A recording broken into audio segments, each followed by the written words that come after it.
Hermanos, la gracia y la paz de nuestro amado Señor Jesucristo siga abundando en el corazón de la iglesia.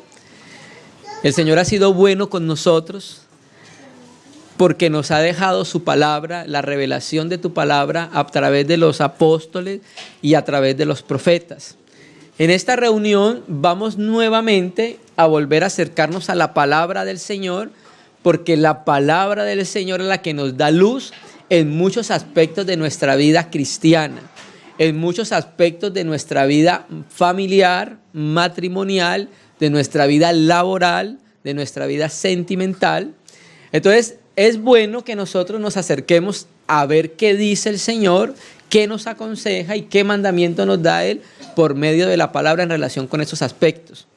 Vamos a continuar considerando la serie que iniciamos acerca de Dios en la familia. En la reunión anterior vimos nosotros cómo la familia es una comunión y la familia refleja la comunión propia que existe en el seno trinitario. Recuerde que Dios es un ser en el cual hay una subsistencia de tres personas. Hay una persona que es el Padre y dice yo, hay una persona que es el Hijo y dice yo, y hay una persona que es el Espíritu Santo y dice yo. Estas tres personas conforman el ser de Dios. Dios, como es un ser en comunión, Dios de la misma manera hizo al hombre. ¿Cómo? En comunión. Porque cuando Dios crea al hombre, lo crea en comunión. Lo entendemos claramente, sin ambigüedades, cuando leemos Génesis 5:1. Y dice: el día que Yahvé creó al hombre, el día que Dios creó al hombre, varón y hembra los creó y llamó el nombre de ellos Adán. O sea, los dos son una unidad que Dios llama hombre. Entonces Dios hizo al hombre en comunión, en familia, como el mismo Dios está en comunión y está en familia, ¿cierto? Entonces vimos algunos versos de las Escrituras donde nos presentaban esta preciosa verdad de cómo nosotros, que conformamos una familia, estamos reflejando el diseño del propio ser de Dios. En la serie, entonces, como empezamos con la familia también está compuesta de matrimonios. En la familia hay padres, hay madres, hay hijos, hay solteros, hay viudas. Entonces, todos estos aspectos, Dios mediante, los vamos a ir desarrollando en las reuniones. ¿Cuáles son los deberes del esposo en su hogar? ¿Cuáles son los deberes de la esposa en su hogar? ¿Cuáles son los deberes de los hijos en el hogar? ¿Qué dice Dios acerca de los solteros? ¿Qué dice Dios acerca de las viudas? ¿Qué dice Dios acerca del yugo desigual? ¿Qué dice Dios acerca del divorcio? Porque si vamos a hablar de matrimonio, también tenemos que hablar acerca del divorcio, ¿sí? Entonces, en esta reunión vamos a mirar qué ha dicho Dios acerca del matrimonio. En esta reunión vamos a mirar tres tópicos. Vamos a mirar primero qué es el matrimonio. Luego vamos a mirar cuál es la realidad espiritual de lo que es el matrimonio en el cristiano. Tercero, vamos a mirar las características que se deben hallar en el matrimonio, ¿sí? Y por último, vamos a mirar qué dice Dios acerca de la unión matrimonial, como para terminar el aspecto. Entonces, vamos a mirar en primera medida, y por último, miraremos lo que no es el matrimonio. Porque vamos a decir qué es el matrimonio, pero también tenemos que decir, por causa de nuestro tiempo, lo que no es el matrimonio. ¿Por qué, hermanos? Porque no hay una institución más desfigurada en nuestra sociedad que el matrimonio. Preste atención a esto que estoy diciendo, porque el diablo le interesa muchísimo desfigurar el matrimonio, que es la base y el núcleo de una sociedad. ¿Por qué? Porque el matrimonio refleja en cierta manera lo que es Dios, y el diablo quiere distorsionar todo lo de Dios, hermano, ¿sí? Entonces, empecemos leyendo algunos textos, ¿sí? Primero, empezamos diciendo: el matrimonio es una decisión voluntaria entre un hombre y una mujer conforme a lo establecido por Dios para formar familias. Y cuando se formen esas familias, lo que Dios quiere es que el reino de Dios en la tierra sea establecido a través de esas familias que son formadas por medio del matrimonio, ¿sí? Entonces, en sí, el matrimonio es cuando un hombre y una mujer voluntariamente se unen de acuerdo a lo que Dios ha dicho. No se unen de acuerdo a lo que cree su sociedad, a lo que cree su papá, su mamá, sino a lo que Dios ha dicho. Dios ha determinado una manera en que el hombre y la mujer se deben unir. Y esa unión tiene un fin, ¿qué? Establecer el reino de Dios sobre la faz de la tierra. Porque esa fue la razón por la cual Dios colocó en parte al hombre en la tierra, y cuando le dice multiplique y fructifique, era para que todos esos hijos de Dios e hijas de Dios tuvieran la imagen y la semejanza de Dios y llenaran la tierra, hermano. Amén. El matrimonio no se basa en disposiciones humanas. El matrimonio no se le ocurrió a Adán. El matrimonio no se lo inventó ningún hombre. El matrimonio es una disposición de Dios, creado por Dios, instituido por Dios y dirigido por Dios. Y esa institución divina fue establecida por Dios ¿en dónde? En el huerto de Edén. Entonces, si nosotros queremos ver qué es el matrimonio y el modelo del matrimonio, debemos irnos al Edén. Debemos irnos ¿a dónde? Al principio. Entonces vamos a mirar un versículo donde nos va a hablar que el que inició el matrimonio, le dio su consistencia y realidad y valor, fue ¿quién? Dios mismo. Veamos un texto en Génesis 2, versículo 24. Génesis 2, versículo 24. Por tanto, dejará el hombre a su padre, a su madre, y se unirá a su mujer, y serán una sola carne. ¿Quién fue el que dijo que dejara a la mujer al padre? ¿Quién fue el que dijo que el hombre dejara al padre? ¿Y quién fue el que los unió? Dios, ¿cierto? Y Dios vincula al esposo y a la esposa en un solo cuerpo, ¿sí? O sea que el asunto del matrimonio tuvo un origen ¿en quién? En Dios mismo, porque Dios quería expresar una realidad, y esa realidad la íbamos a conocer nosotros en la unión que se iba a dar entre un hombre y una mujer de acuerdo a lo previsto y direccionado por Dios. Entonces, acá vemos nosotros, vamos a ver nosotros en el versículo 22, que Dios como padre trae la mujer al hombre. Podemos decir de cierta manera que el primero en entregar la novia fue ¿quién? Dios. Trajo a su hija Eva y se la entrega ¿a quién? Al novio, que en este caso es ¿quién? Adán. Entonces aquí vemos a Dios representando el papel de entregar a la novia. Aparte de que Él es el que está haciendo el papel de entregar a la novia, Él mismo es el que instituyó el matrimonio y Él mismo es el que realizó la primer boda.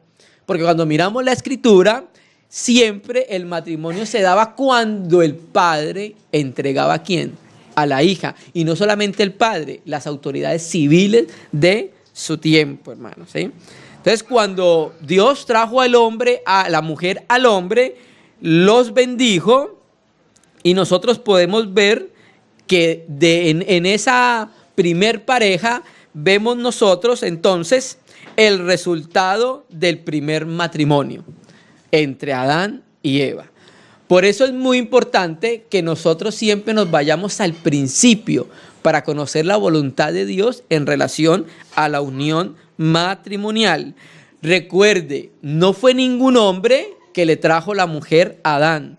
No fue ningún ángel que le trajo la mujer a Adán. Fue Dios mismo el que le trajo la mujer a Adán. Por eso decimos nosotros que el matrimonio es obra de Dios. Porque Él fue el mismo que creó a Eva en Edén, el mismo que se la trajo, el mismo que decía que dejara a la mujer a su padre y a su madre, y el mismo que dijo que los dos se iban a unir para formar una sola entidad, una sola carne. Amén. Leemos entonces el versículo 22. Y de la costilla que Yahvé Elohim tomó del hombre, hizo una mujer y la trajo al hombre. ¿Sí? Entonces aquí vemos nosotros que el que hace la entrega de la novia es ¿quién? El propio Dios, después de haber edificado la mujer. Porque recuerde que aquí cuando dice hizo es la palabra hebrea baná, que significa edificar. Cuando la mujer está edificada, ¿qué hace? Se la presenta ¿a quién? Al novio, a Adán en este caso. Que, como lo dijimos al principio, esto muestra una tipología y el matrimonio es una alegoría de las más altas que existe en las Escrituras. Algo que vamos nosotros a mirar. Por eso entonces el matrimonio recibió la honra divina, más honra divina que cualquier otra institución, porque fue solemnizado directamente por Dios. ¿En dónde? En el huerto de Edén. No hay una institución que tenga un nivel más alto de solemnidad que el matrimonio. ¿Por qué? Por la realidad que éste representa. Entonces, el Dios le trajo la mujer al hombre, el hombre recibe la mujer como un don divino o un don de Dios que Dios se la trae.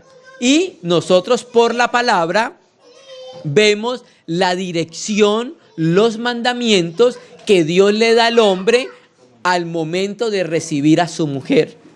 Nosotros cuando entramos en una vida matrimonial, tenemos unos mandamientos claramente definidos por la palabra de cómo debe ser nuestro deber, nuestro trato hacia nuestra esposa. Y hay unos mandamientos claros y definidos para nuestra esposa de cómo debe ser su vivir, su comportamiento con su esposo, ¿sí? Entonces, en esta unión matrimonial vemos nosotros algo que sale del propio corazón de Dios, porque más adelante vamos a mirar qué es lo que representa este asunto. Vamos a mirar, aquí miramos lo que dijo el Padre por medio de Adán a través de Moisés. Ahora vamos a mirar lo que dijo el Señor Jesucristo acerca del matrimonio. El contexto que vamos a leer, la perícopa que vamos a leer, no habla propiamente del matrimonio, sino que la idea principal es hablar del divorcio. Porque los fariseos vinieron preguntándole al Señor, ¿es lícito que el hombre se divorcie de mujer por cualquier cosa? Entonces, eso da ocasión para que el Señor Jesucristo nos hable y nos vuelva a llevar a lo que es lo básico, a lo que es la voluntad de Dios en relación con el matrimonio. Vamos a ir a Marcos, capítulo 10. Versículo 2. Vamos a mirar que el propio Señor Jesucristo declaró que el mandamiento, que esa institución, el matrimonio, es un mandamiento directamente del Creador, hermano. Si alguien quiere entender qué es el matrimonio, debe ir a la palabra para que conozca a Jesucristo, para que conozca a Dios, para que entienda qué es lo que Dios está haciendo a través de su Espíritu en relación con la iglesia. El matrimonio no puede ser entendido, escuchen hermanos, no puede ser entendido más que desde la óptica divina, porque nadie sabe qué es el matrimonio más que Dios, porque Él fue el que lo instituyó y Él es el que nos va a dar los mandamientos de cómo debe ser nuestro proceder y nuestra vida en el matrimonio. Marcos 10, versículo 2. Y se acercaron a él los fariseos y le preguntaron para tentarle si era lícito al hombre repudiar a su mujer. Él respondiendo les dijo, ¿qué os mandó Moisés? O sea, lo está remitiendo ¿a dónde? A la ley, a la misma palabra. Entonces ustedes leen la Biblia del tiempo de ellos del Antiguo Testamento, ustedes tienen la ley, tienen la Tanakh. ¿Qué dijo Dios acerca del matrimonio? Verso 4. Ellos dijeron, mire a dónde se fijó el corazón y los ojos de los saduceos y de los fariseos, de los intérpretes de la ley y de los escribas. Fijaron los ojos en Deuteronomio. No fijaron los ojos en Génesis. ¿Qué dicen ellos? Moisés permitió dar carta de divorcio ¿y qué? Y repudiarla. O sea, ellos, el Señor Jesucristo, sabía que los fariseos, que esa generación era una generación ¿qué? adúltera. ¿Sí? Y aquí naturalmente, en el tiempo del Señor Jesucristo existían las dos escuelas, la de Chamaí y la escuela de Hillel. Y habían dos interpretaciones de estos rabinos acerca de si había algún motivo para el repudio de un esposo o una esposa. Entonces, la línea de Hillel decía entonces que era por cualquier cosa, pero la línea de Chamaí decía no, salvo por causa de fornicación se pueden separar, que ese sería otro asunto. Entonces, aquí vemos nosotros, el Señor sabía que ellos eran una generación adúltera, ¿cierto que sí? Y como es una generación adúltera, están buscando adulterar y lo estaban haciendo físicamente porque estaban dejando sus mujeres por cualquier cosa, ¿cierto? Y el versículo 5, y Jesús respondió, y respondiendo Jesús les dijo, por la dureza de vuestro corazón os escribió este mandamiento. Aquí nosotros entendemos algo muy importante y preste atención. En el Antiguo Testamento hay leyes que no expresan la voluntad del Señor. Usted me va a decir, hermano, ¿cómo así? Claro, eso que estamos leyendo nosotros ahí, que Moisés permitió dar carta de divorcio, es una concesión que Dios da por el hombre pecador. Pero la voluntad de Dios no era esa. La voluntad de Dios nunca fue que el hombre y la mujer se separaran. Eso nunca ha estado en el corazón de Dios, ¿sí? Entonces, aquí el Señor nos permite ver que Él permite concesiones para manejar un pueblo pecador, ¿sí? Dios permitió muchas cosas en el Antiguo Testamento. Por ejemplo, hasta cierto punto Dios permitía que hubiese matrimonio entre hermanos. Pero cuando llegamos a Levítico 18, ya Dios nos dice, no tomará el hermano a su hermana. Y ya vemos nosotros, por ejemplo, en el Antiguo Testamento, Dios permitía, por causa del corazón del hombre, la poligamia. Pero cuando viene la revelación y viene el Hijo de Dios y nos muestra bien qué es el matrimonio, entonces ya aquello que Dios permitió que no era su voluntad, sino por causa del corazón del hombre, ya entonces el Señor empieza a llevarnos a una realidad para que nosotros entendamos qué era lo que Dios quería en relación con el asunto. Y aquí, este permiso que Dios da es un reflejo, de la dureza del corazón humano. Moisés permitió repudiar vuestras mujeres, ¿por qué?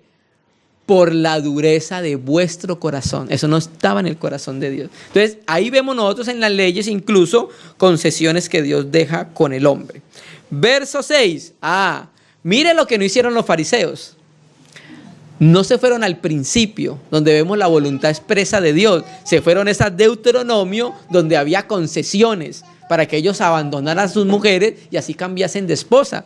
La cultura judía tenía una particularidad. Constantemente dejaban a sus mujeres y conseguían nuevas mujeres. Entonces, cuando el Señor Jesús en Mateo 19 habla de eso, los judíos, los apóstoles escuchan y entonces, ¿sabes qué dicen? Si es así la condición del hombre, entonces no conviene casarse. Claro, porque sabe que ya escuchando al maestro les está diciendo, si toman una mujer, la van a tomar para siempre. Entonces los judíos están acostumbrados a dejar a la mujer con cualquier cosa. Y entonces cuando escucharon eso de parte del maestro dicen, no, entonces si es así no conviene casarse. Entonces el Señor dice, bueno, a los que les es dado lo pueden hacer. ¿Por qué? Porque el matrimonio incluso es un don de Dios. El casarse es un don que Dios le dio al hombre, pero también el quedarse soltero también es un don que Dios dio al hombre. Tanto el uno como el otro son dones que Dios ha dado al hombre. Pero al principio de la creación, varón y hembra los hizo Dios.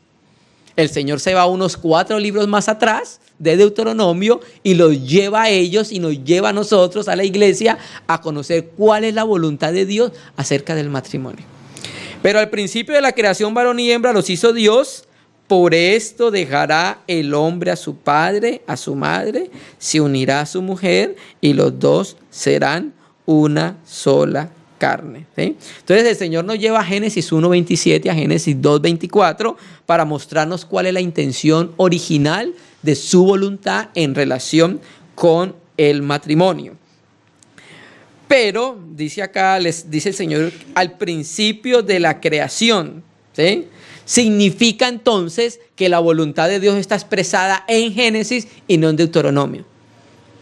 ¿Entendimos? La voluntad de Dios es expresada claramente en Génesis, donde nos habla de la unidad del matrimonio, y no está expresada en Deuteronomio 24, porque Deuteronomio 24 fue una concesión para la dureza del corazón de ellos. ¿Sí me entiendes? Entonces aquí vemos nosotros claramente que el Señor Jesucristo nos vuelve a llevar a nosotros a ver que el matrimonio lo originó Dios en el momento de la creación del hombre y la mujer. Verso 9. Por tanto, entonces aquí les va a responder a ellos la pregunta que ellos estaban haciendo, si era lícito de dejar a la mujer o no.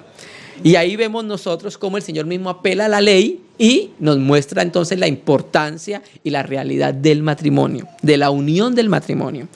Por tanto, lo que Dios juntó, no lo separe el hombre. La palabra griega donde dice junto es la palabra synexen. Esa palabra griega, voy a leerla de la Biblia textual, nos traduce perfectamente la idea que los escritores querían mostrar con esa palabra y al momento del hombre, de Dios juntar al hombre con la mujer. Verso 9. Marcos 10, verso 9. Por tanto, no separe el hombre lo que Dios unció en un mismo yugo. ¿Recuerda cuando estuvimos hablando acerca del yugo? El yugo se colocaba en dos animales iguales, bueyes, para que hicieran surcos y araran la tierra.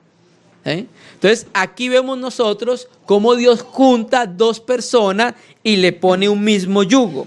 Ya lo dijimos, la palabra griega synexen es una palabra compuesta sin con y sengos o sugos, que significa enyugar juntos. ¿Sí? Entonces, aquí vemos nosotros esta figura que Dios utiliza para mostrarnos cuando Él une un hombre y una mujer.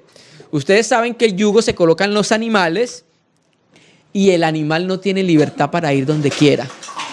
Para donde coge un animal, debe tomar el otro. Cuando para un animal, para el otro. Cuando camina un animal, camina el otro. ¿Sí? Entonces el Señor utilizó esa imagen para mostrarnos a nosotros cómo nos ha unido en un mismo yugo. Cuando dice la frase lo que Dios juntó, aquí vemos nosotros que es una obra de Dios, porque fue el Dios el que lo juntó. ¿Dios estableció entidades para llevar a cabo eso? Sí. ¿Sí? Que ahorita lo vamos a mirar más adelante. Pero esto es un asunto que el que le da la realidad, que le da el peso, el valor, la legitimidad, es Dios también, aparte de lo que Dios mismo estableció. Entonces Dios establece la relación matrimonial, pero hermanos, esa relación es exclusiva y es excluyente. Exclusiva, hombre y mujer. Excluyente, no caben más ahí. ¿Sí me entiendes? Es una relación exclusiva y excluyente, y es la vida común de un solo hombre con una sola mujer. Y ese es lo que Dios juntó, equivale a lo que dice Dios en Génesis 2:24, que ya lo leímos. Se unirá a su mujer y serán una sola carne. Leámoslo todo. Por tanto, dejará el hombre a su mujer, a su padre, a su madre, y se unirá a su mujer, y los dos serán una sola carne. ¿Sí? Entonces aquí se establece una disposición de entrega. ¿De quién? De la mujer que se une al hombre, de la mujer que deja padre y madre, del hombre que deja padre y madre y se une a su mujer. O sea, se entrega. Eso es lo que significa se unirá. Se entrega de corazón a aquella persona. Pero también establece otra relación. ¿Cuál? Dejará. Muy importante eso. Los matrimonios se establecen con un hombre y una mujer que han dejado su núcleo familiar para establecer una nueva familia. Por eso dice el texto acá, dejará el hombre a su padre y a su madre. Entonces los vínculos anteriores se sustituyen por una nueva familia, creando otra unidad diferente. Esto no se supone que nosotros dejemos de honrar a padre y madre. ¿Sí? Nosotros seguimos honrando a nuestro padre, seguimos honrando a nuestra madre, pero ahora nosotros hemos abandonado esa familia y establecemos una nueva unidad y establecemos una nueva familia que se llamó como el matrimonio, ¿sí? Entonces, en lo que acabamos de leer de Marcos, podemos establecer 3 conclusiones. En el verso 8, el Señor Jesús dijo, ya no son 2, sino que una. Hay un mismo sentir, hay un solo cuerpo, ¿sí? Y esta unión de la carne es creación y obra de Dios, porque fue el Dios el que dijo, se unirán y serán una sola carne. Yo creo que Adán no entendía nada de estas cosas y no sabía nada de esto, hasta que el Señor le dijo a él, deje a su mujer para que los dos sean una sola carne, ¿sí? Y en el versículo 9, donde dice que nadie separe, o sea, el hombre, esa palabra que nadie separe es una palabra para referirse a lo humano frente a lo divino, porque lo que unió fue lo divino y lo humano no lo puede separar, ¿sí? El matrimonio debidamente establecido por Dios. Encontré una definición del matrimonio donde nos dice que viene de las palabras latinas munus eris, que significa oficio, función, obligación o cargo, y mater tris, madre, que deriva precisamente el término matrimonio, que significa en consecuencia oficio o función propios de una madre. Por eso en el matrimonio debe ir hombre y mujer, que tiene su relación con lo que hace la madre. Entonces, en esos aspectos hemos visto en parte que el matrimonio es una institución que Dios mismo estableció, Dios mismo junta a las personas, ¿sí? Dios mismo tiene un orden y Dios mismo nos dice qué es el matrimonio. Ahora, vamos a mirar desde la revelación neotestamentaria, desde el Nuevo Testamento, a través de los apóstoles y los profetas, cómo ellos nos van a explicar a nosotros, a la iglesia, cuál era esa realidad a la cual estaba apuntando Dios cuando un hombre y una mujer se juntaban. Vamos a mirar que el matrimonio es una alegoría, el matrimonio es una tipología, que Dios nos la presentó primero con una realidad en el huerto de Edén, pero con la venida de Jesucristo y a través de los apóstoles nos va a mostrar qué era lo que Dios nos quería mostrar cuando el hombre se juntaba a una mujer, porque era algo mucho más sublime. Vamos a mirar. Vamos a Efesios capítulo 5, versículo 32. El matrimonio, dice John Piper en su libro Pacto Matrimonial, el significado del matrimonio es la representación del amor fiel al pacto entre Cristo y su pueblo. Está diseñado por Dios para mostrar su gloria de una manera en que ninguna otra institución lo podía haber presentado. O sea, no hay nada sobre la tierra que pudiese mostrar la relación existente entre Cristo y la iglesia más que el matrimonio. Por eso decimos nosotros que tiene una representación muy alta, porque ahí viendo Cristo y a la iglesia es la manera como nosotros debemos ver y vivir nuestro matrimonio, viendo al Señor y su relación con la iglesia, viendo la iglesia y su relación con el Señor. Ya leímos nosotros entonces en Génesis 2:24 que el hombre se une a su mujer y se funden en un solo ser, apuntando esa unión a un pacto sagrado. Mire lo que dice Efesios 5:32, Pablo hablando de Génesis 2:22 al 24. Hablando del matrimonio, dice, grande es este misterio. O sea, ¿cuál misterio? La unión del hombre con su mujer en matrimonio. Pablo ve en esa unión un misterión. La palabra misterión, esa palabra griega, que significa que aquello que estando más allá de la posibilidad de ser conocido por medios naturales, solo puede llegarse a saber o conocer por medios de revelación. ¿Sí me entiende? Entonces Dios hizo eso en el huerto de Edén, pero eso era un misterio. Nadie sabía cuál era la realidad del asunto. Hasta que vinieron los apóstoles, vino el Señor Jesucristo, vinieron los apóstoles y los profetas y nos sacaron a la luz lo que era ese misterio que estaba guardando la unión del hombre con la mujer. Grande es este misterio, mas yo digo esto respecto de Cristo y la iglesia, hermanos, ¿sí? Entonces, este gran misterio ilustra la manera en que Cristo y la iglesia son unos. En otras palabras, el matrimonio sigue el modelo del compromiso del pacto de Cristo con su iglesia. Es el significado más elevado y el propósito más importante del matrimonio es exhibir la relación de pacto de Cristo con su iglesia. Entonces, aquí lo que el apóstol Pablo nos quiere mostrar es la realidad del misterio del matrimonio.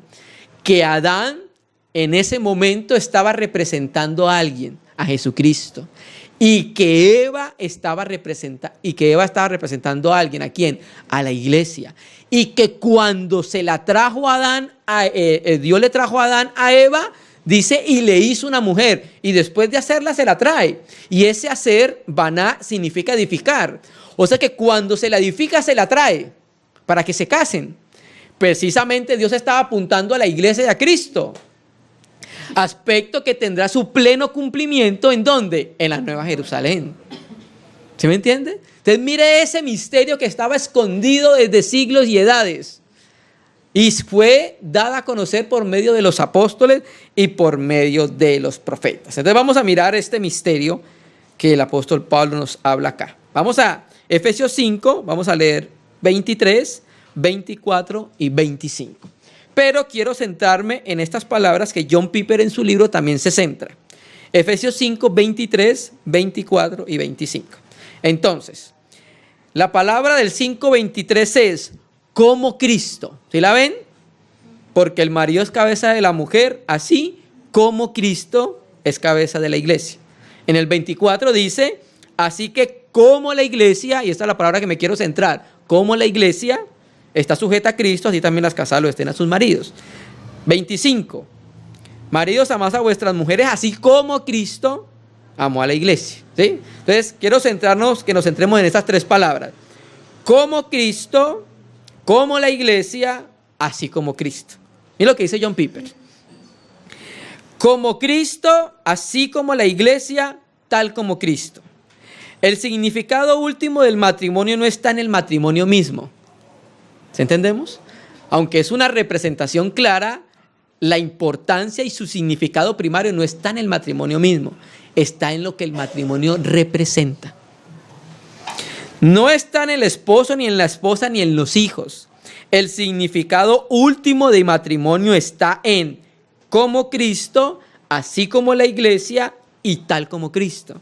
El matrimonio es una cosa magnífica porque está modelado a partir de algo magnífico y apunta a algo magnífico.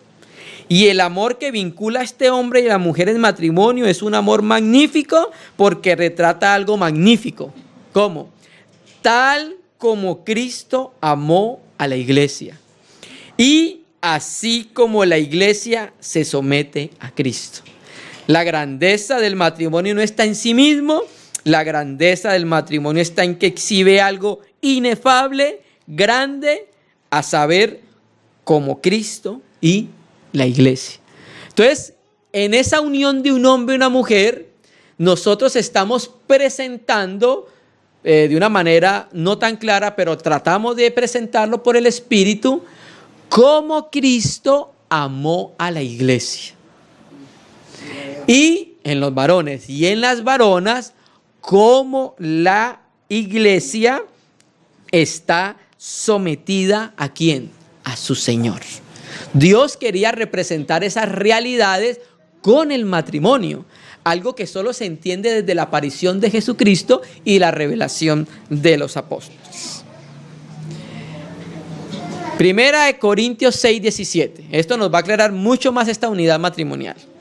Recuerde que el hombre se une a su mujer y los dos eran ¿qué? Una sola carne, ¿cierto? Esa realidad la representa el apóstol Pablo entre la unión de Cristo y la iglesia, pero no en una sola carne, sino ¿en qué? En un solo espíritu.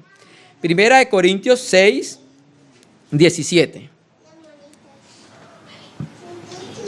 Primera de Corintios 6:17. Amén, ¿lo tenemos?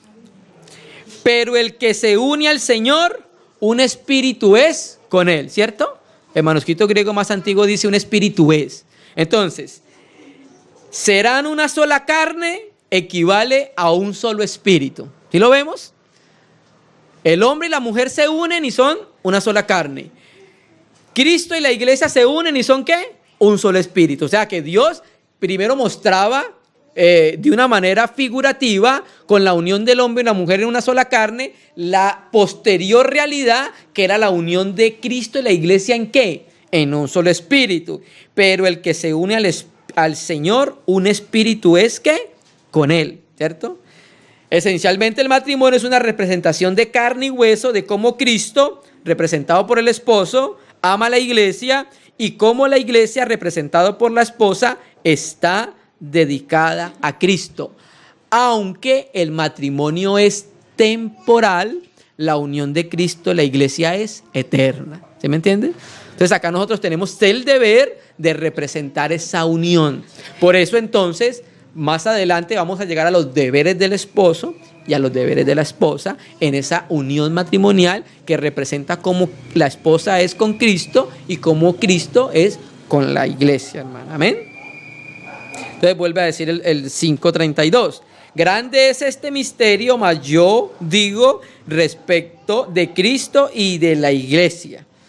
Entonces la unión matrimonial es un misterio, dice Pablo, porque Dios ha ocultado su más profundo significado durante la historia del Antiguo Testamento, pero ahora es revelado abiertamente por el apóstol, es decir, que el matrimonio es una imagen de Cristo y la iglesia. Por eso es que tiene tanto valor el matrimonio, porque es en el matrimonio donde se va a ver la realidad de cómo Cristo es con la iglesia. Nuestros hijos, nuestros familiares, las personas que están en nuestro entorno, no van a saber cómo Cristo ama a la iglesia, al menos de que el esposo ame a la iglesia como Cristo ama a la iglesia. Nuestros hijos deben saber cómo Cristo amó a la iglesia. ¿Cómo? Viendo la manera en que los esposos aman a sus esposas, para que ellos tengan una idea de cómo es el amor de Cristo por la iglesia. Esas realidades se conocen en el seno de la familia, en el seno del matrimonio, hermano. Amén. Entonces vamos claro hasta ahí. Miramos entonces qué dijo Dios, qué dijo el Señor Jesucristo y en parte las realidades que esto representa. Hay mucho más para decir acerca del asunto. Ahora, tercero, ya miramos entonces qué es el matrimonio, ya miramos entonces la realidad espiritual del misterio del matrimonio. Ahora vamos a mirar 3 características, vamos a leerlas al menos, que se deben hallar en el matrimonio. Vamos a leerlas, vamos a tenerlas en cuenta, que más adelante las vamos a desarrollar. Entonces, ya miramos que el matrimonio es usado como un ejemplo de la relación entre Cristo y su iglesia, ¿cierto? Entonces vamos a mirar 3 características que se deben hallar en todo matrimonio. Primero, la actitud y las acciones del esposo y la esposa tienen que ser reguladas por el amor. Es una de las primeras características que se debe hallar en el matrimonio, el amor, pero el amor de Cristo a la iglesia, no el amor nuestro propio y natural. El amor propio del hombre es un amor engañoso, es un amor que sube y baja y es temporario. Por eso debemos aprender desde el interior el amor propio del Señor. Leamos Efesios 5:22. Este vínculo que consolida la relación entre el Señor Jesús y su esposa, vemos nosotros un amor santo, un amor sacrificado, un amor perdurable que nunca deja de ser, un amor fuerte, un amor constante y un amor que busca el bien de cada uno, que eso lo vamos a ver más adelante en la próxima reunión cuando veamos la misión del matrimonio, hermano. Efesios 5:22, maridos, amad a vuestras mujeres, así como Cristo amó a la iglesia. Pero el mandamiento también se le da a la mujer. Tito, capítulo 2, versículo 3. Entonces, como ya hemos leído Efesios, vamos a leer ahora Tito. Tito, capítulo 2, versículo 3.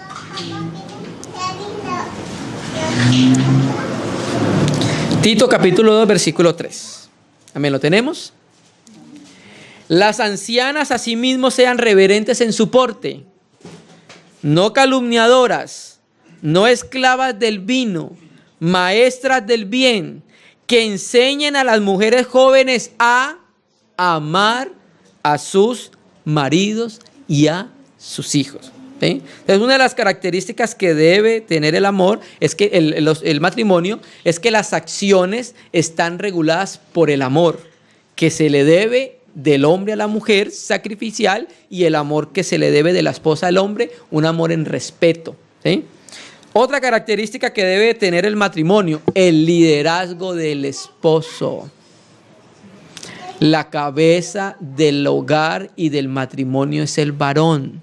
Eso es algo establecido por Dios y lo vamos a ver cuando veamos los deberes y los roles del varón. Leamos 1 Corintios 11:3.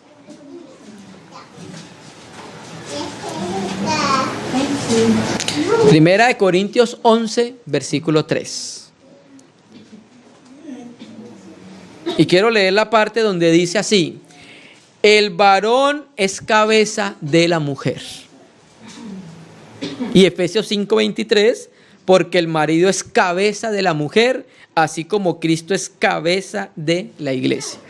Aquí vemos nosotros esa posición que Dios le dio al varón en el matrimonio. ¿Cuál? La posición de liderar su hogar y liderar a su esposa. Si esto no se da, va a haber confusión en el hogar. ¿Usted no ha escuchado este término que dice, ella la que lleva los pantalones? Cuando eso se da, hay un hogar que está en confusión porque no ha seguido el diseño de Dios. El hogar debe tener un líder y Dios ha encargado y comisionado al esposo esa dirección, hermanos. Ustedes recuerdan que cuando el hombre pecó y la mujer pecaron, primero hago esta pregunta. Cuando Adán y Eva pecó, ¿quién fue la primera que pecó? La mujer. Cuando Dios viene, ¿a quién llama? ¿Al hombre o a la mujer? Al hombre. ¿Por qué? Porque era el que tenía la responsabilidad en su hogar. Él era el que lideraba ese matrimonio. A ella también se le va a pedir cuentas, pero el que Dios colocó como líder y cabeza es ¿a quién? Al hombre. Y la tercera característica es la sujeción de la esposa. Efesios 5, versículo 22. Esto lo vamos a ver cuando veamos los deberes de los esposos. Efesios 5, 22. Las casadas estén sujetas a sus propios maridos. Gracias a Dios, el versículo no termina ahí. ¿Sabe qué dice? Como al Señor. Entonces mire cómo es el sometimiento de nuestras hermanas a sus esposos, como si estuvieran sometidas al Señor. Una hermana o una mujer que no se ha sometido a su esposo es porque no sabe qué es someterse a Cristo. Así de sencillo. La mujer se somete a Cristo es porque obviamente hay un sometimiento espontáneo a la cabeza que es Cristo y que es Dios. Y eso lo va a experimentar realmente, primero es vertical y luego con su hogar. ¿Entiendes? Donde la esposa se niega a someterse a su esposo, es seguro que los hijos desobedecerán a sus padres, porque ven el ejemplo en sus madres. Eso es lo que le están enseñando. Quien siembra vientos, recoge tempestades, dice el escritor. Entonces, mira, hemos visto esos tres aspectos, que es el matrimonio, la realidad espiritual que ello representa y la importancia, y hemos visto algunas características. Terminemos con ver lo que no es el matrimonio. ¿Por qué tenemos que decir esto, hermanos? Porque hemos estado en lugares donde las personas y los predicadores dicen que el matrimonio solamente es la unión sexual. Pero la Biblia dice algo completamente diferente acerca de lo que es el matrimonio. Entonces, Pérez Millo dice, el matrimonio es una determinación soberana de Dios para la regulación de la sociedad humana. El poder civil es el que da testimonio del hecho y que regula cómo debe celebrarse legalmente el matrimonio en el tiempo histórico de la ley. El creyente está obligado a la obediencia al poder civil y a las leyes que regulan el matrimonio. ¿Recuerdan Romanos 13:1? Sométase toda persona a las autoridades que han sido establecidas. Entonces nosotros tenemos leyes. En las leyes nosotros establecemos nuestros matrimonios legalmente, pero nosotros hacemos reuniones para presentar los matrimonios, porque cuando vamos a la notaría, en la notaría no nos dicen lo que Dios dice acerca del matrimonio. En la notaría nos dicen lo que el gobierno dice acerca de la unión legítima, pero tenemos que acercarnos a la palabra para que la palabra nos diga qué es lo que Dios dice acerca del matrimonio, ¿sí? Entonces, la unión sexual de una persona no es meramente el matrimonio. La unión sexual de una persona sin pacto matrimonial es fornicación. No tiene otro nombre. ¿Por qué? Vamos a mirar cómo dice la Biblia. Malaquías capítulo 2, versículo 14. Malaquías capítulo 2, versículo 14. El matrimonio es un pacto entre un hombre y una mujer, el cual el garante es Dios y el testigo es Dios. Es un pacto que se hace delante de Dios, hermano. Es un pacto. Malaquías 2:14. Mire lo que dice el Señor Jesucristo. Aunque el contexto no es el matrimonio, pero esta palabra nos revela algo acerca de ese aspecto. ¿Mas qué diréis? ¿Por qué? Porque Yahvé ha testiguado entre ti y la mujer de tu juventud, con la cual has sido desleal, siendo ella tu compañera y la mujer de tu pacto. Aquí la palabra hebrea para pacto es berit. Y Moisés Chávez, en su diccionario hebreo español, nos dice matrimonio o pacto matrimonial. Aquí naturalmente el Señor Jesucristo, el Dios, estaba atacando el divorcio. Todo divorcio quebranta el pacto o la promesa hecha en el momento del matrimonio, ¿sí? Entonces no es meramente que se unen dos personas,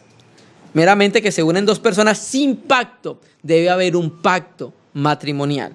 Debe haber una persona que entrega, que es el Padre, como Dios entregó. Debe haber un poder legal, que en este caso Dios como soberano estaba actuando en Adán y Eva como poder legal, siendo testigo de esa unión. ¿Listo? El matrimonio es un convenio en el cual Dios interviene y es un pacto sagrado. Proverbios 2, versículo 17. Proverbios 2, versículo 17. Mire lo que dice, hablando de la mujer extraña, la cual abandona al compañero de su juventud y se olvida del pacto de su Dios. Cuando un hombre y una mujer entran en una relación de matrimonio, entran en una relación de pacto delante del Señor, ¿sí? En ese pacto hay unos votos. En el pacto del hombre y la mujer se pronuncian unos votos y ambos entran en una condición de vida, la cual tiene la aprobación de Dios, en el cual es Dios su testigo principal y vinculándolos en un solo cuerpo. ¿Listo? Entonces vimos en Malaquías que Dios hace referencia al matrimonio como un pacto del hombre con la mujer, pero también acá en el texto de Proverbios Dios nos revela que es un pacto delante de Dios, un pacto también con el Señor. ¿Listo? Ahora, vamos a mirarlo que en la cultura israelita judía existía, porque siempre existió, de la cultura de que previamente a la unión sexual existía el pacto. Vamos a mirar. Ruth, vamos a Ruth, capítulo 3, versículo 9. Todos conocemos el contexto del libro de Ruth, ¿cierto? Ruth es una mujer que se casa con un israelita. Noemí con sus dos hijos se van a Moab, allá falta el hambre, vuelven nuevamente a Judá y entonces Ruth tenía un familiar que en la Biblia le llama el Goel, el redentor, un pariente redentor, que era el que se podía casar con ella para sacarle descendencia a su hermano difunto, que eso se llama la ley del levirato, ¿sí? Entonces Noemí, percibiendo que a vos no le era indiferente Ruth, le dice entonces que haga algo. Y eso que hace se conoce entonces como una propuesta de matrimonio. No era meramente que se juntaban a tener relaciones sexuales, sino que previamente había un pacto. Vamos a entrar, vamos a leer. Ruth 3:9. Entonces Ruth se le fue por la noche donde él estaba durmiendo, cuidando las gavillas. Entonces él, Boaz, le dijo, ¿quién eres? Porque la sintió abajo en los pies. Y ella respondió, yo soy Ruth, tu sierva. Extiende el borde de tu capa sobre tu sierva, por cuanto eres pariente cercano. Aquí donde dice extiende el borde sobre tu capa, era Ruth diciéndole a Boaz que le propusiera matrimonio. Eso es lo que significaba en la cultura israelita. Le estaba diciendo que cumpliera su deber de la ley del levirato, que le levantara descendencia a su familiar muerto. Y eso hace referencia a Deuteronomio 25, versículos 5 al 10. Literalmente, voy a leer la traducción literal de extiende tu manto. Voy a leerlo de la Reina y Valera 2009 en Ruth, capítulo 3, versículo 9. Mire cómo dice, que quiero que también veamos este aspecto.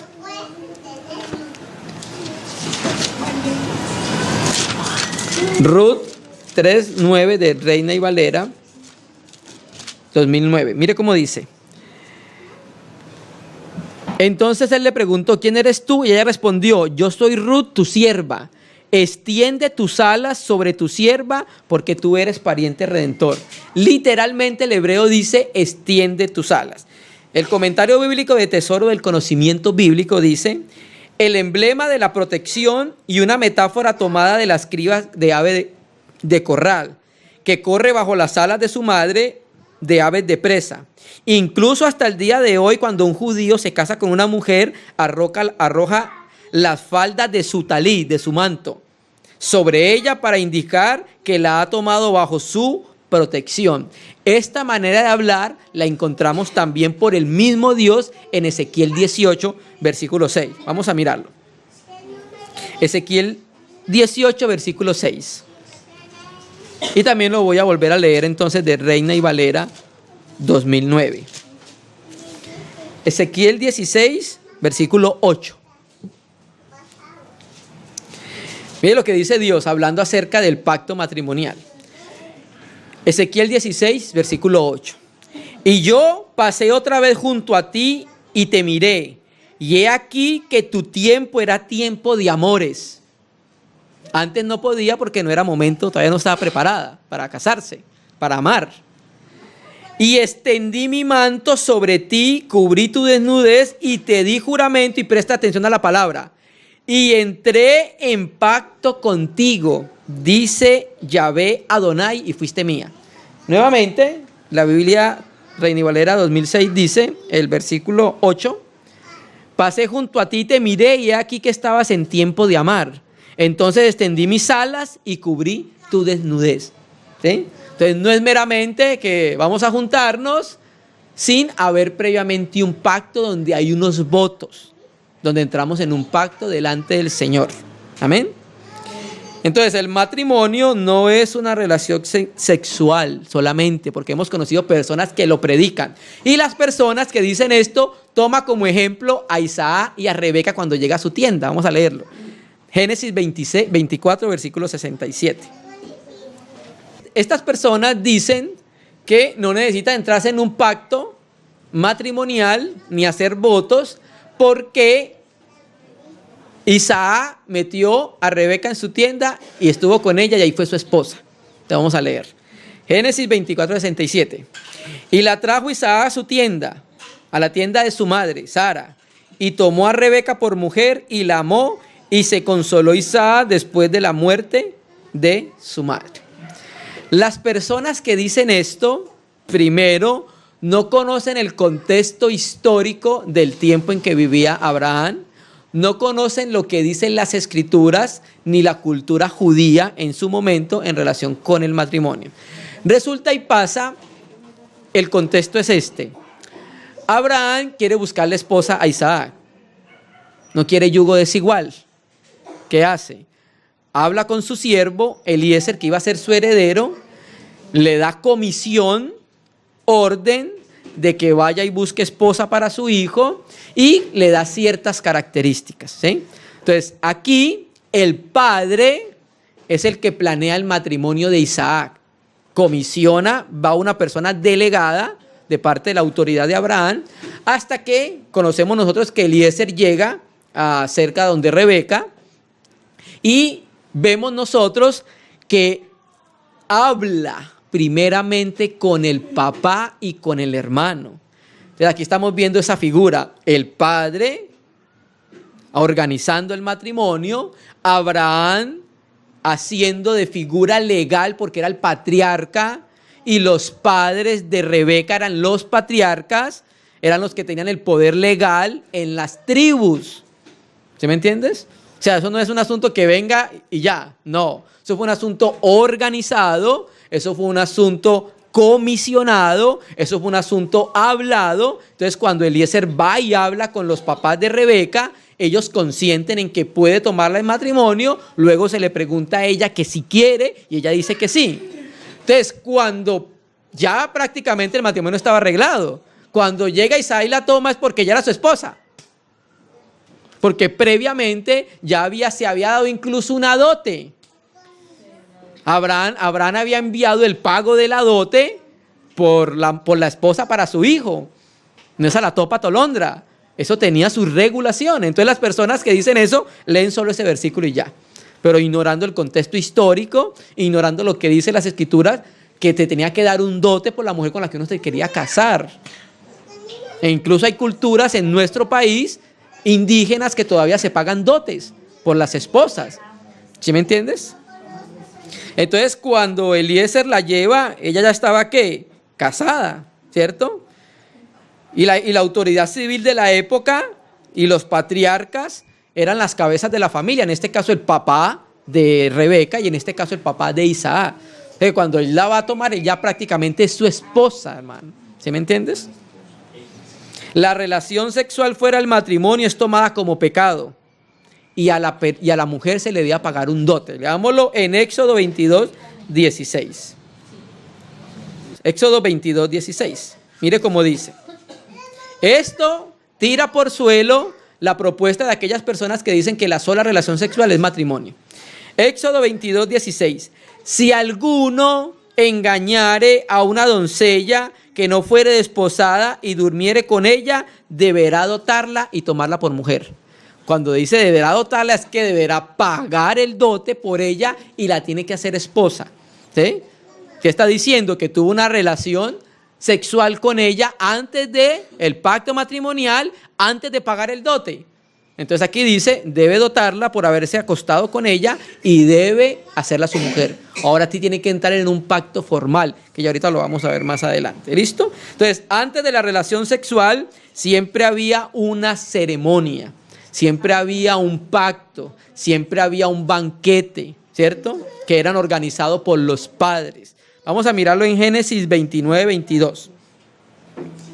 Génesis 29, versículo 22. Ya en las otras reuniones, a partir de los roles, entraremos a algo un poco más práctico. Aquí estamos mirando estos aspectos importantes.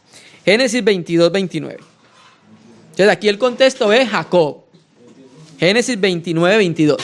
Aquí el contexto es Jacob que trabaja por Lea 7 años. Resulta que cuando estaban en el convite, la mujer se colocaba un velo para entrar a estar con su esposo y resulta que Labán le metió a Lea, no le metió a Raquel. Y él había trabajado 7 años por Raquel. Entonces el Labán astuto le dijo, bueno, trabaja otra semana por esta y te la doy. ¿Sí? Verso 22. Entonces Labán juntó a todos los varones de aquel lugar e hizo banquete. Antes de que Jacob se llegara a su mujer. Quiero leer desde la Septuaginta este mismo versículo, la Septuaginta, la versión griega del Antiguo Testamento, Génesis 29, 22. Mire lo que dice la Septuaginta. Génesis 29, versículo 22. Dice, Labán entregó a su hijo, no, 22. Labán reunió a todos los hombres del lugar y dio un banquete de boda. ¿Sí ves? La Septuaginta. La palabra bodas es la palabra griega gamos, que también significa nupcial, boda nupcial. Entonces la misma Biblia nos muestra que no era solamente una relación sexual, sino que ¿qué? Se había que entrar en un pacto, un arreglo entre los patriarcas que representaban el cuerpo legal, civil, los padres, y después de todo ese pacto, después de la dote, entonces sí podía estar con su mujer, ¿cierto? Y también lo vamos a confirmar muy claramente con el relato y el suceso de Dina y Siquén. Dina era la única hija mujer de Jacob. que fue violada por Siquén. Vamos a utilizar esta figura para ver verdaderamente lo que no es el matrimonio y lo que sí es el matrimonio. ¿Sí? Génesis, capítulo 34, versículo 1. Salió Dina, la hija de Lea, la cual le había dado luz a Jacob, a ver a las hijas del país. Y la vio Siquén, hijo de Hamor Heveo, príncipe de aquella tierra. O sea, su papá era el gobernante de la tierra. Y la tomó y se acostó con ella y la deshonró. ¿Por qué? Porque no había pacto matrimonial todavía. Solamente tuvieron relaciones sexuales.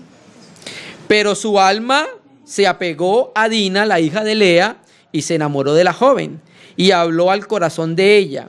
Y habló Siquén a Hamor su padre, diciendo: tómame por mujer esta joven. Pero oyó Jacob que Siquén había mancillado a Dina, su hija.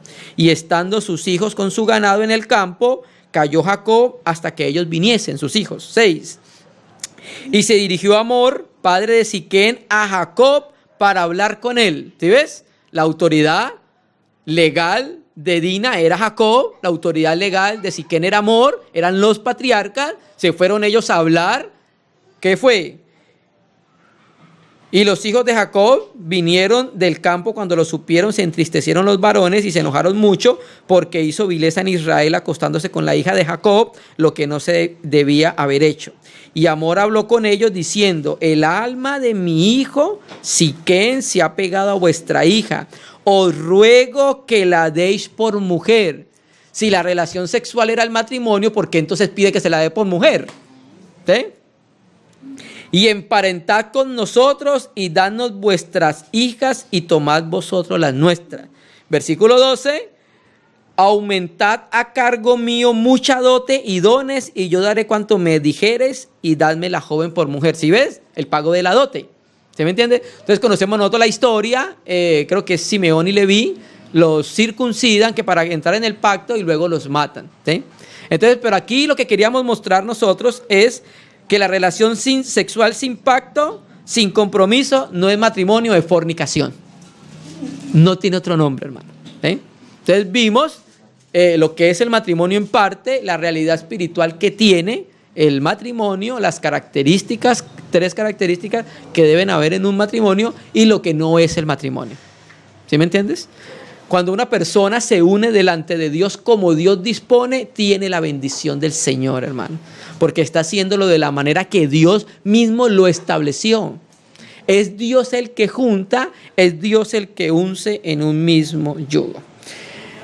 Samuel Pérez Millo dice, para terminar, el matrimonio debe expresar unidad. ¿Recuerda lo que vimos en la reunión anterior hablando de la unidad del Padre y del Hijo que debe estar en la familia? Convivencia, que significa una vida común. Cohabitación, que tiene que ver con la esfera de la intimidad personal. Consorte, que significa compartir la misma suerte. Vida común, aguantar bajo el mismo yugo, compartiendo toda problemática del hogar. Y ayuda mutua. Estos aspectos deben darse en un matrimonio. ¿Sí? Pero como estamos hablando del matrimonio, también debemos decir nosotros, ya lo dijimos al principio, en el corazón de Dios no está que el hombre y la mujer se divorcien. Por causa del tema finalizaremos con yugo desigual y con aspectos del divorcio que debemos conocer nosotros. ¿Qué dice la Biblia acerca del divorcio? ¿Sí? Entonces vamos a leer un versículo para terminar acerca del divorcio. Malaquías 2, versículo 16. Mire qué nos dice el Señor acerca de Malaquías 2, 16. ¿También lo tenemos? Porque Yahvé, Dios de Israel, ha dicho que Él aborrece el repudio y al que cubre de iniquidad su vestido. Dijo Yahvé de los ejércitos: guardaos pues en vuestro espíritu y no seáis desleales. Voy a leerlo de la Biblia de las Américas. Quiero presentar este aspecto que dice la Biblia de las Américas. Malaquías 2:16 de la Biblia de las Américas. Preste atención a lo que dice, hermanos. Porque yo detesto el divorcio, dice el Señor. Donde dice repudio, también puede ser traducido como divorcio. ¿Por qué el Señor detesta el divorcio? Porque la iglesia y Cristo no se divorcian. Y el matrimonio está representando esa unidad indisoluble, salvo por muerte del cónyuge, salvo por fornicación, que más adelante lo vamos a leer. El divorcio, el divorcio entre las parejas es un dolor sucio, dice Piper en su libro Pacto Matrimonial. El divorcio entre las parejas es un dolor sucio, pero cuando el cónyuge muere, dice Piper, es un dolor limpio, completamente diferente. Hay una separación por causas naturales, pero cuando hay un divorcio es algo que duele en el corazón de la persona y atenta contra la misma unidad del matrimonio, hermano. El matrimonio es algo muy sublime y por eso decimos, la única manera que se pueda entender es ir a la palabra y ver a Cristo y a la iglesia. Si una persona no ha ido, todavía no ha entendido qué es el matrimonio, porque es el único lugar donde se puede conocer y es el único lugar donde se puede llevar a cabo lo que Dios demanda acerca del matrimonio, hermano. Amén. Entonces esta sería nuestra segunda reunión acerca de la familia. Dios mediante, en la próxima reunión vamos a mirar la misión del matrimonio. Vamos a ver 3 aspectos bien particulares que debemos nosotros llevar a cabo en el matrimonio, hermano. Amén. Vamos a orar al Señor, vamos a agradecerle que pudimos compartir este aspecto de la palabra, que Dios pueda utilizar su palabra para fortalecer nuestros matrimonios y para los hermanos y hermanas que piensan llevar a cabo esto, puedan entonces ver desde la Biblia que ha dicho el Señor acerca de esto. El matrimonio es algo limpio, es un amor limpio, es un amor transparente, es como el amor que tiene Cristo por la iglesia.